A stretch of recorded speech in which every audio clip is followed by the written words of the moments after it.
در مدت بسیار کم این پدیده شومی که اینجا پیدا شده است به نام خوارج ای از بین میره و من مطمئن هستم. اینا کسایی هستند که اصلا چهره خودشان از ظاهر کردن نمیتونن که اینا مربوط به کدام گروه میشن، به کدام قوم میشن، به کدام مذهب میشن، به کدام دین میشن. اینا اصلا چهرهشون اینا اشکال کردن نمیتونن. فقط اعمال تخریبی است که چی میکنن انجام میدن. این چنین هم د اذان نیوز محترم لیدونکو السلام علیکم. په بدخشان ولایت کې یو چاودنه شوې ده. دغه چاودنه د بدخشان د مرستیال والي د فاتحې په مراسمو سره نږدې شوې ده. په افغانستان کې له تېرو څو میاشتو راهیسې ډېره قراري وه، هېڅ ډول ستونزه هم نه وه، خو له هغې وروسته چې له ایران سره د افغانستان د اوبو پر سر شخړه رامنځته شوه، په افغانستان کې یو ځل بیا دا چاودنې وسوې. کېدای شي د دغه چاودنو تر شا د ایران لاس وي چې د اسلامي امارت د نظام تر فشار لاندې راوولي او هغه ناروا غوښتنې چې دوی لري په اسلامي امارت باندې له دې لارې څخه ومني. همدا ډول ځینې ناتایید شوي راپورونه وایي چې تښتېدلی امرالله صالح او د احمد مسعود زوی ایران ته تللی دي او هلته په ایران کې دي. د مقاومت په نوم د باغیانو ډلې چې د تیر کال راهیسې فعالیت کوي تر اوسه هیڅ لاسته راوړنه هم نه لري. حتی په نړیواله کچه هم په د ګوتو شمېر هیوادونو څخه پرته هیڅ هیواد هم د دوی ملاتړ نه کوي او په ښکاره یو هیواد هم د دوی ملاتړ نه کوي او هغه هیوادونه چې په پټه د دوی ملاتړ کوي هغوی هم ورڅخه ناهیلي شوي وو.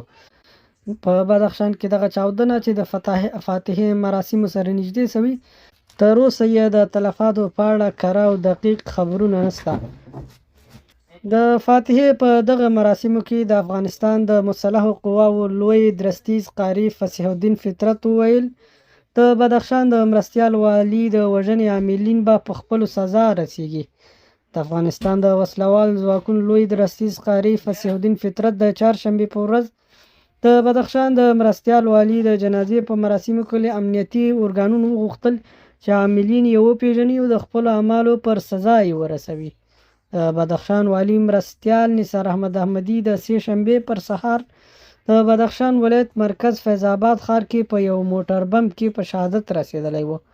د بدخشان ولایت د مرستیالو سرپرست والي د جنازې مراسم پرون مازدیګر د دغه ولایت په مرکز فیض آباد ښار کې د وسلوال پوځ د ستر درستیز د اسلامي امارت د مشرتابه پلاوي د ځینې غړو د اسلامي امارت د ګڼ شمېر ځواکونو د بدخشان د زرګونو اوسېدونکو په شتون کې ترسره شول. د وسلوال پوځ ستر درستیز قاري فصیح الدین فطرت په دې مراسمو کې په ډاګه کړه هغه کسان چې غواړي د امریکایي د پیسو په بدل کې زموږ مشران، عالمان او خلک شهیدان کړي، په دې ډول کړنو سره به د مجاهدونو اراده کمزوري نشي او خوارج به خپلو ناوړو شومو موخو ته ونه رسیږي.